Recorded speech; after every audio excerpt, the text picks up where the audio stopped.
Assalamu alaikum. We're here with Abdul Karim, president of Chicago East Jama'at, Ahmadiyya Muslim community. We just wanted to ask you today, what are we doing here today? Or why are we here outside here in this lovely book fair? Basically, why we're here to get some exposure, to let people know that the Ahmadiyya Muslim community is the 73rd sect of Islam that was prophesied by the Holy Prophet Muhammad, peace and blessings be upon him, and the Holy Quran. And I believe the question was asked earlier, what does Islam have to offer the African American? Islam have total freedom for the African American, because they have a false sense of security in believing that Jesus is their Savior and that salvation lies with Him. People really don't know that Islam is the last religion on the face of the earth, and it's a combination of all religions that came previously, and that we believe in all the prophets of God. And we believe that Islam not only came for the time in which it was revealed, which was 1,500 years ago, but the time we're living now and the time to come. To give an example of how that can be manifested is that the Holy Quran tells us that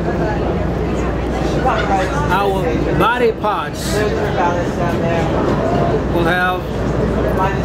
will testify against us. Now, a lot of people don't understand what that means. What was the first thing on the body that identified each individual? It was the fingerprint. Nowadays, they're talking about DNA. So the involvement of Islam have been of such that every day, each day, things are being discovered that the Holy Quran talked about 1,500 years ago. Let me give you an example. The Holy Prophet Muhammad said that one day the two-eyed donkey would be replaced by the one-eyed donkey.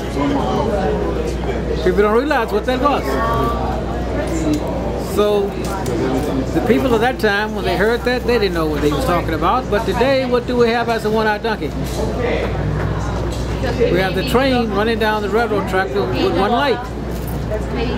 So how could people perceive of what he was talking about during that time? So now when we read in the Holy Quran about things that is quite common in today's life, the Holy Quran testified that it is a book that addresses itself for this time and the time to come. Now I'll give an example. We all have cell phones.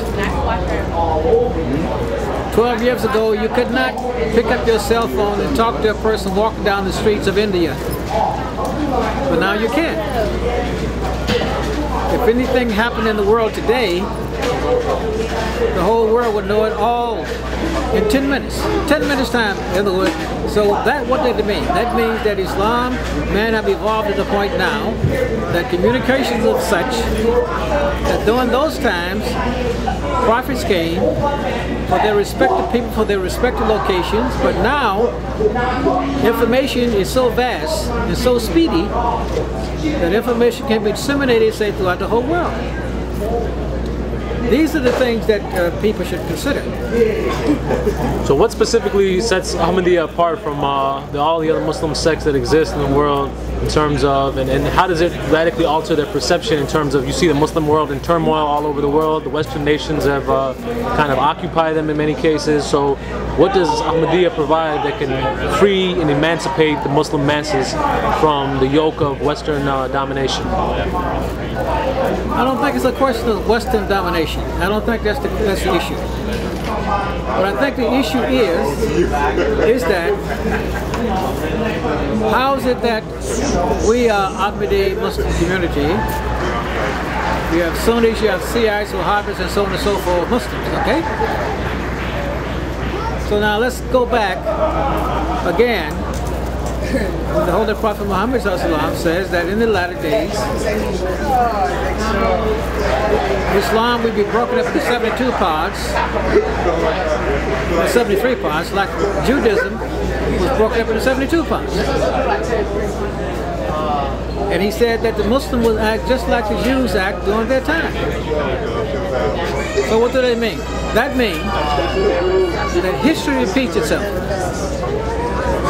Regardless of how time passes, there's always a repeat. Why? It's because when you talk about a child being born today, they go through the whole process of education, they get to the age of 18 years old, usually 18 years old. You constantly tell that child, don't do this, don't do that, don't do this, don't do this. But when the reality is going to set in, it's when that child takes the responsibility themselves. So now he began to get from under the yoke of the parents. Now he has the freedom and the responsibility, say, to start his adult life. So the whole point here is that history repeats itself. And the prophecy of the Holy Prophet Muhammad, 1400 years ago, have come to pass. We are the ones that have been persecuted, just as the people before us was also persecuted by their prophets. Now let's say, for instance, if we believe that Hazrat Mirza Ghulam Ahmad was the Mahdi that was to come, and there was no persecution, then we should have doubts. Why? It's because we have never seen a prophet of God or anyone that come claim and say they is from God that have not been persecuted. That was true. If they threw flowers and everything to him, let's face what would happen. We would question that. Why? Because we don't see this to be the pattern that has been set by God, say from Prophet Abraham up until the Holy Prophet Muhammad. So we're unique in the sense that we have accepted the Messiah of the age, and that to do otherwise will fall within the category of the other sect of Muslims that the Holy Prophet Muhammad prophesied about, that if they did not accept the Mahdi of the age, then these 72 sects, they all will be destined to hell. So we are the people, say, that have stepped forward and have accepted the Messiah of age, and according to the prophecy of the Holy Quran and the Holy Prophet Muhammad. So that's what distinguishes us, say, from all the rest. Abdul Karim, thank you very much. Assalamu alaikum.